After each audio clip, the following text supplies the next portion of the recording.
Ini cuma rapat ya, Pak.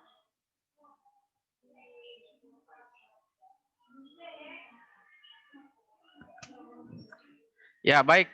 Salam. Mari kita bersatu dalam doa.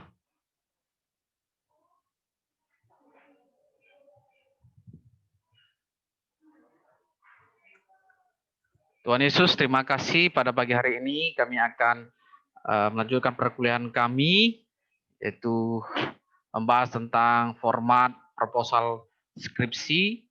Kami mohon hikmat yang berasal daripada Tuhan menyertai kami semuanya. Terima kasih Bapa, dalam nama Yesus kami berdoa. Amin.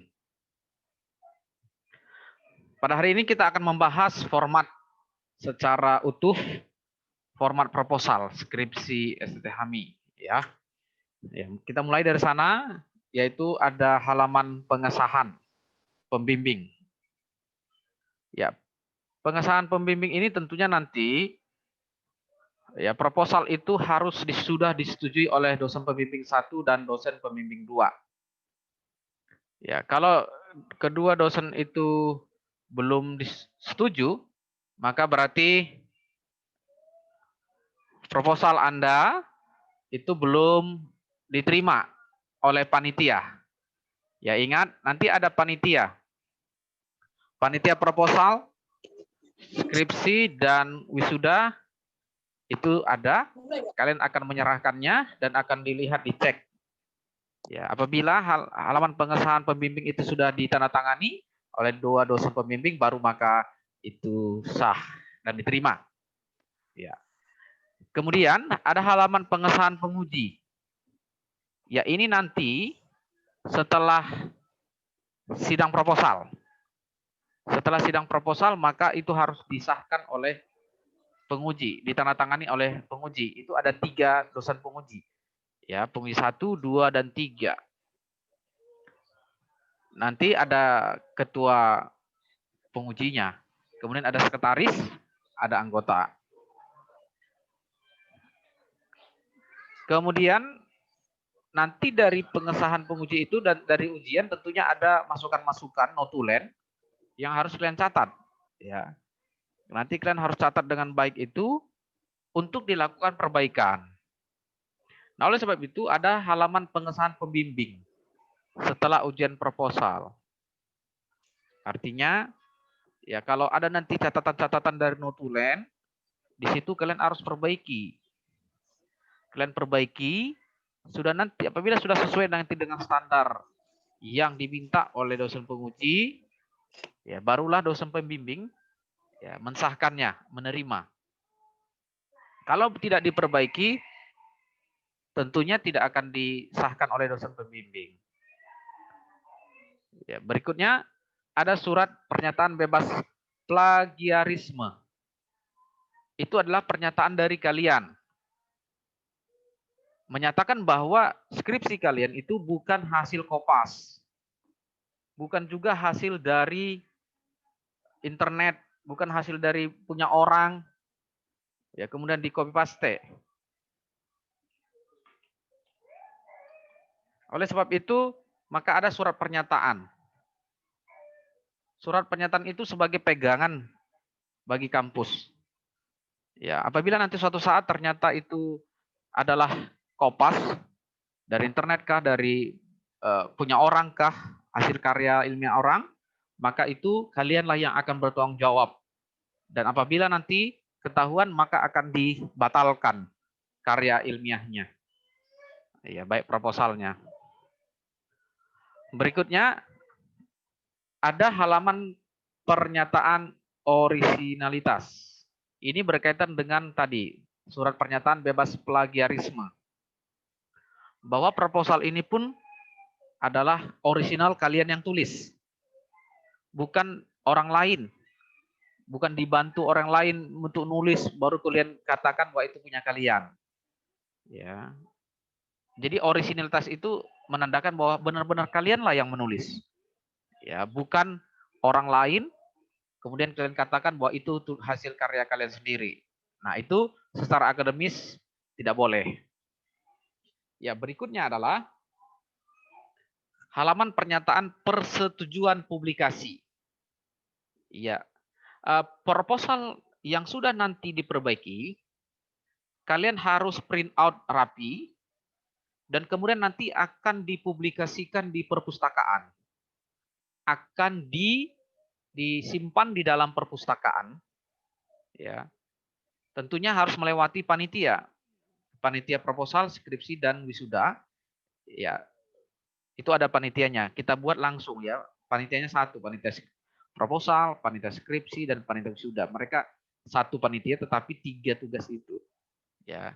Setelah diperbaiki nanti baru masuk ke perpustakaan, diterima oleh perpustakaan dan dipublikasikan di perpustakaan, artinya bisa dibaca oleh setiap orang, terutama internal STT HAMI, mahasiswa-mahasiswi, adik-adik tingkat yang akan melihat bahwa ini adalah format proposal STT HAMI. Nah, oleh sebab itu, maka nanti panitia akan ketat. Kalau tidak mengikuti format atau belum memperbaiki proposalnya, tidak akan layak untuk dipublikasikan di dalam perpustakaan. Nah, berikutnya itu artinya publikasi. Ya. Nanti juga ada yang disebut juga dengan publikasi setelah skripsi. Ya, kewajiban dari mahasiswa adalah membuat jurnal. Dari skripsi itu diubah menjadi jurnal. Nah, nanti akan diadakan webinar. Ya, webinar menulis jurnal atau memformat jurnal dari skripsi. Nanti akan diadakan. Ya, jadi hasil skripsi kalian nanti akan diformat, kalianlah yang memformatnya menjadi jurnal. Ya, oleh sebab itu nanti akan dipublikasikan di OJS, Open Journal System Voice of HAMI. Kita punya OJS, kalian kan sudah tahu, maka nanti itu akan dipublikasikan. Ya, oleh sebab itu nanti tolong dirapikan, ya, bagus dibuat, ya, sehingga waktu nanti dilihat ya oleh semua orang publik, maka jurnal kalian itu bagus. Ya, berikutnya ada halaman pengesahan lembaga pendidikan. Halaman pengesahan lembaga pendidikan itu dimulai dari ketua STT, waket 1 bidang pendidikan, ya, waket 2 bidang keuangan, waket 3 mahasiswaan, waket 4 pelayanan. Ya, dan di atas juga boleh dibuat yayasan ya. Ya, yang pertama adalah yayasan, ya boleh. Yayasan penyelenggara pendidikan kita adalah Yayasan Kofindo. Ya. Kemudian ketua STT, waket 1, waket 2, waket 3, waket 4, kemudian boleh dosen pembimbing atau orang tua atau teman-teman mahasiswa atau siapa saja boleh dituliskan seperti sebuah testimoni, ucapan terima kasih. Nah, gitu. Kemudian ada abstraksi. Abstraksi ini harus benar-benar diikuti rumusannya. Yang pertama adalah nama, kemudian judulnya, ya, kemudian berapa jumlah halamannya, ya, kemudian tahunnya, kemudian nama STT HAMI. Ingat, abstraksi itu didesain dalam satu spasi, ditulis, diketik dalam satu spasi, ya. Dan harus tidak boleh lebih dari 1 lembar kalau abstraksi ya. Ya, jangan nanti lebih dari 1 lembar, nggak boleh lebih. Idealnya sebenarnya hanya setengah lembar saja abstraksi sudah boleh. Di dalam abstraksi itu dijelaskanlah nanti ya seperti tujuan dari penulisan secara singkat, kemudian metode penelitian yang dipakai, kemudian boleh hasilnya juga, hasil penelitiannya, ya. Dijabarkanlah itu di dalam abstraksi yang hanya ya setengah lembar, ya. Tidak boleh terlalu banyak, nggak boleh. Ya. Kemudian ada daftar isi. Ya, daftar isi tentunya kalau proposal mengikuti yang sudah ada ini.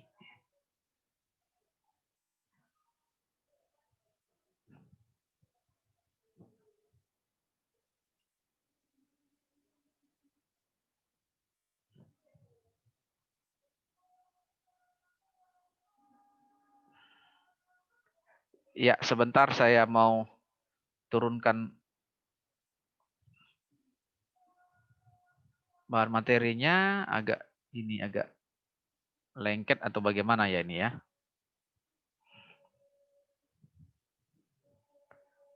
Ya, boleh mohon bantu. Kenapa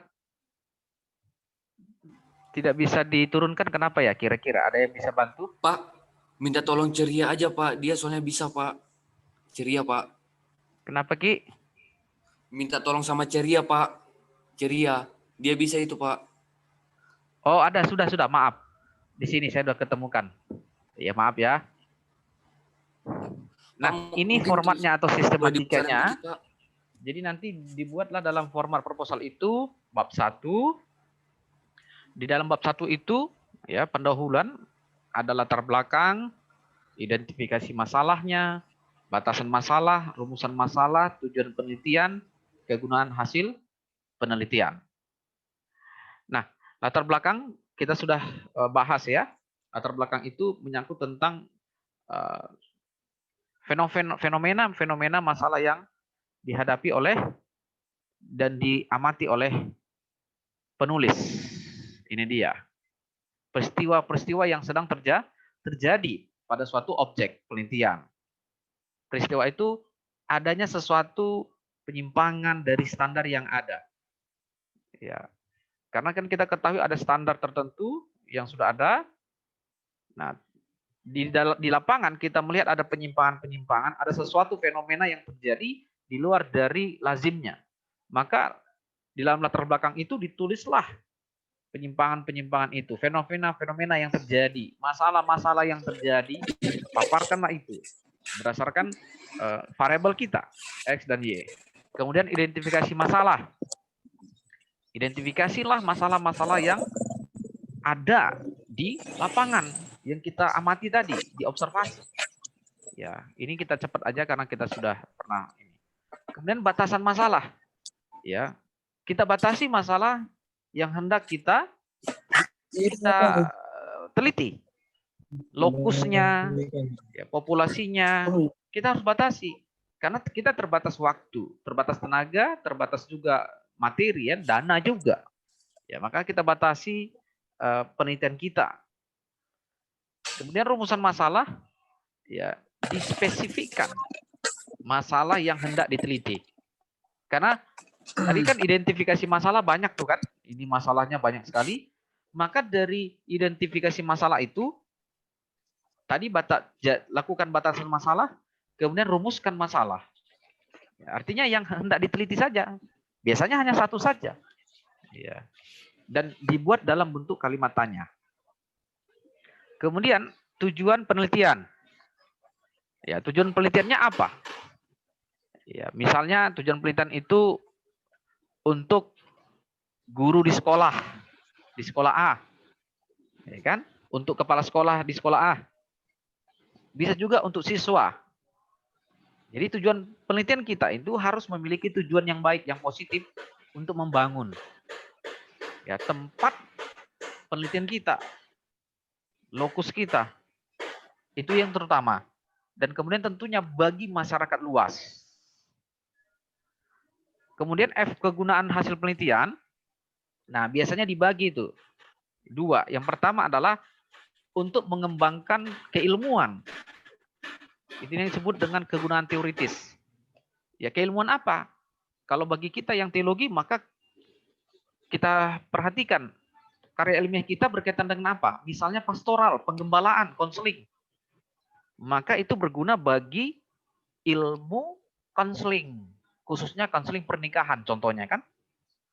Kemudian misalnya church planting. Jadi penelitian kita ini akan berguna bagi keilmuan ya, ilmu church planting, penanaman gereja. Jelaskan itu.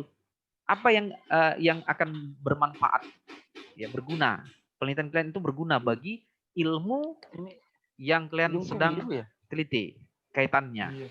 Seperti yang saya katakan tadi, kalau misalnya counseling, maka bagi counseling. Ya, bagi misalnya pemuritan, ya untuk pemuritan. Misalnya PAK, Misalnya bagi apa? Misalnya bimbingan konseling.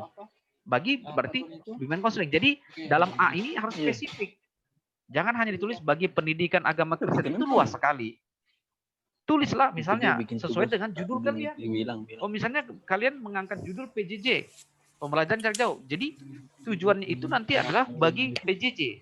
Apa tujuannya? Nah, tujuan misalnya adalah agar para guru benar-benar memfasilitasi, mempersiapkan sarana prasarana dan lain-lain. Nah, contohnya kan gitu. Misalnya juga bagi orang tua, agar orang tua apa? Benar-benar mendisiplinkan anak dalam selama pembelajaran PJJ atau daring. Nah, itu. Harus spesifik ya. Gitu. Kemudian B, kegunaan praktis Udah yaitu kalian bikin YouTube aja, bantu bikin memecahkan akun dan baru. Nanti antisipasi kalian masalah yang subscribe ada lah pada punya objek aku. penelitian. Jadi di tempat tersebut ya, Upload, tinggal upload kan berarti. ada fenomena tadi, ada masalah.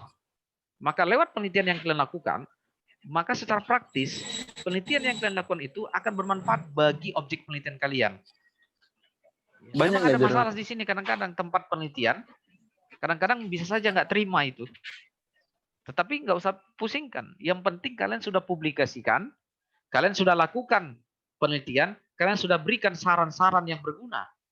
Ya, meskipun nanti tempat penelitian contoh tidak menerima, tetapi yang pasti ketika dipublikasikan, semua orang yang membaca akan mendapatkan manfaat.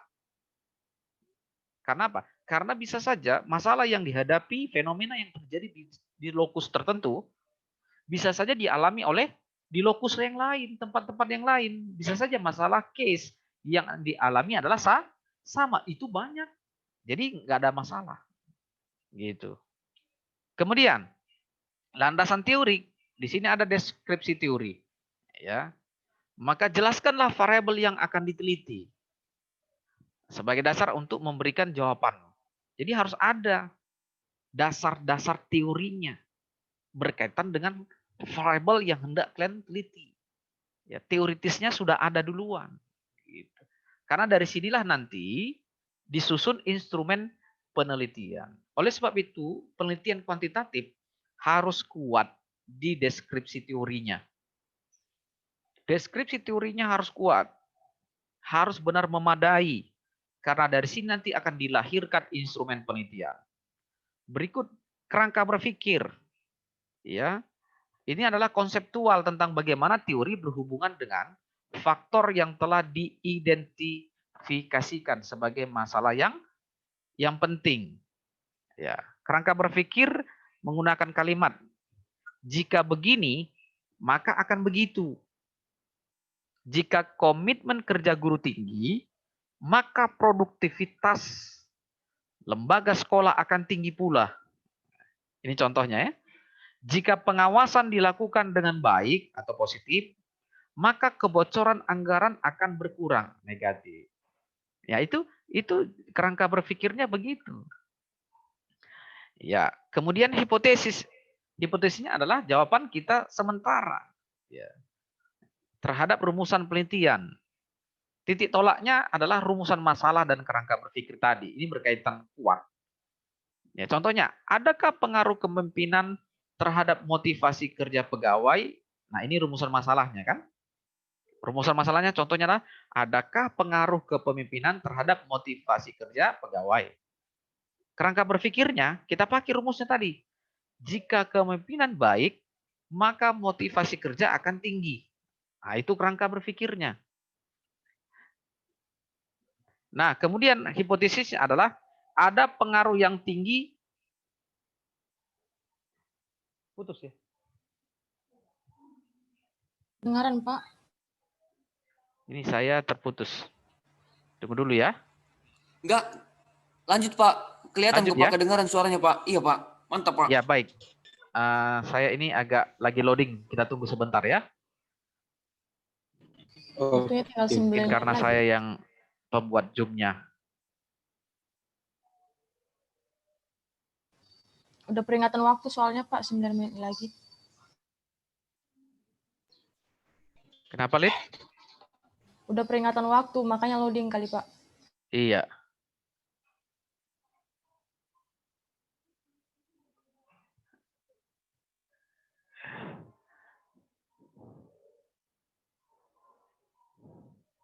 Iya. Jadi kalau hipotesis itu menggunakan jika, kata jika ya. Ya. Jika dan maka.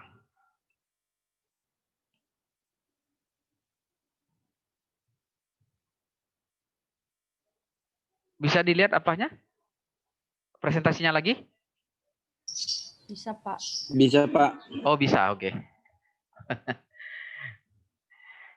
Iya. Maka ada pengaruh yang tinggi atau rendah dan signifikan kepemimpinan terhadap motivasi kerja. Ada pengaruh yang tinggi atau rendah dan signifikan kepemimpinan terhadap motivasi kerja pegawai. Ada dugaannya. Gitu.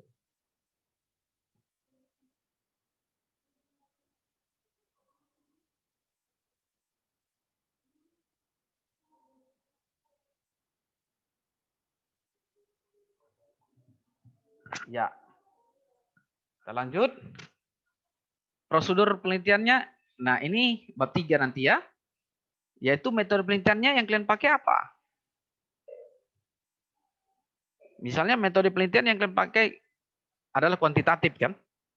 Iya, seumpama kualitatif juga boleh. Tetapi memang karena kita sudah tentukan di STT HAMI semua bersifat kuantitatif. Maka tentu metode penelitian yang digunakan oleh penulis adalah metode penelitian kuantitatif. Ya. Nah, kalian jelaskanlah penelitian kuantitatif itu apa berdasarkan para ahli, menurut para ahli. Misalnya menurut Sugiono, ya kan, menurut siapa lagi, Profesor siapa lagi. Silahkan jabarkanlah apa yang disebut dengan metode penelitian yang kalian pakai. Ya, tentunya metode penelitian kuantitatif. Berikutnya populasi dan sampel. Nah, populasinya, ya populasinya di mana? Oh, kalian meneliti di sekolah ini. Berapa populasinya? Misalnya kalian ambil SMP, kelas 1, kelas 2, kelas 3. Berapa populasinya? Oh, jumlahnya misalnya 200 orang. 200 populasi, sampelnya berapa? Oh, kalian ambil 150 orang. Itu sampelnya. Jelaskan itu. Kenapa kalian ambil 150 orang? Representatifnya apa? Gitu. Jelaskan di situ. Ya, seperti yang saya sudah jelaskan, bahwa apakah sampel itu adalah sampel yang heterogen, ya, atau homogen kan? Gitu. Kalau dia kelas 1, 2, 3, saya rasa itu sampelnya kan sudah homogen ya. Artinya kelas 1 SMP, kelas 2, kelas 3. Ya. Kecuali nanti berbeda ya. SMP dan SMA contoh itu heterogen gitu. Tapi kalau misalnya kelas 1, kelas 2, kelas 3 ya masih homogen. Ya. Kemudian instrumen penelitiannya. Nah, ini yang saya katakan tadi bahwa di dalam landasan teori ini harus kuat. Dari situlah lahir instrumen penelitian. Kalian harus buat instrumen penelitiannya. Karena dari instrumen penelitian ini, maka akan lahirlah yang disebut dengan apa?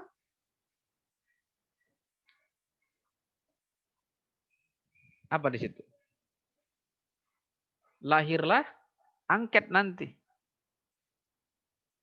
Ya, ada angket yang akan nanti kalian ini. Lanjut. Teknik pengumpulan datanya. Ya, angket. Nah, jelaskan angket kalian berapa? Ya, angket yang kalian susun berapa butir? Ya. Jelaskan, tuliskan juga angketnya itu. Jadi di dalam proposal ini kalian harus sudah membuat angket. Buat semacam daftar tabel itu. Angketnya ini. Ya. Jadi kalian sudah harus buat angket di dalam proposal ini. Kenapa kalian sudah buat angket? Karena di bab 2 kalian sudah jelaskan landasan teori. Apakah landasan teori di proposal ini perlu banyak, Pak? Nggak usah banyak dulu. Ya. Buat saja misalnya beberapa lembar dulu. Misalnya variabel X Ya, jelaskan dulu landasan teorinya. Fabian Y, jelaskan dulu landasan teorinya. Supaya apa? Nanti dari situlah lahir instrumen. Ya. Kalau enggak nanti kalian belum bisa melakukan membuat instrumen. Kalau landasan teorinya belum ada. Murni. Murni. Berisik murni. Iya. Ya, oke. Ya, kemudian teknik pengumpulannya tadi sudah ya. Apakah observasi tentu harus ada ya di lapangan. Wawancara harus ada. Wawancara yang kalian lakukan harus juga ada. Wawancaralah orang yang sangat berkompeten. Apakah gembala, apakah kepala sekolah, ya, apakah guru agamanya. Demikian juga murid. Apakah orang tuanya? Itu tergantung judul kalian. Kalau misalnya fokus kalian kepada guru agama, maka titik beratnya wawancara di guru agama. Tapi tak tertutup kemungkinan kepala sekolah juga. Murid juga, karena itu saling berkaitan. Ya. Guru, kalau kita teliti guru, maka itu kan impact-nya kepada siswa juga. Dan bagaimana juga atasan menilai kan gurunya. Jadi itu semua saling berkaitan. Kumpulkan data sebanyak-banyaknya. Ya. Kemudian teknik analisis data. Untuk penelitian kuantitatif, maka analisis data ini berkenaan dengan perhitungan untuk menjawab rumusan masalah dan pengajuan hipotesisnya. Jadi sejak membuat rancangan, maka teknik analisis data harus telah ditentukan. Maka teknik analisis data yang kita pakai apa? Yaitu SPSS. SPSS 222 ya sekarang. Benar ya? 22? Yang sekarang kalian install di laptop, SPSS berapa? 22, Pak. 22. Iya? Pak. Iya. Berarti SPSS 22 ya. Ya, silakan pakai itu teknik analisis datanya. Ya. Berarti menggunakan SPSS. Ya. Di situ nanti juga ada uji variabel, uji apa saja di sana nanti?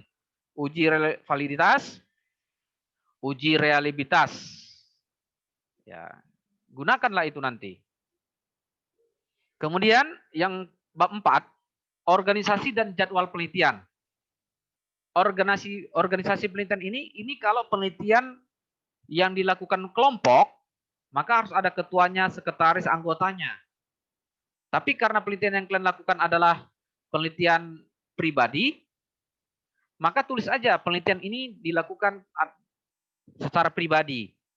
Maka penelitian ini hanya dilaksanakan oleh, tuliskanlah namamu ya, sendiri. Nah kalau dia per kelompok, berarti ada strukturnya. Tapi karena bukan kelompok atau pribadi, ya tuliskan aja nama. Berarti penelitian pribadi. Kemudian ada jadwal penelitian. Ya kan, minggu keberapa? Misalnya penyusunan proposal, minggu berapa? Ini dicentang. Terus penyusunan instrumen, minggu keberapa? Terus seminar proposal, nah ini nanti seminar ya.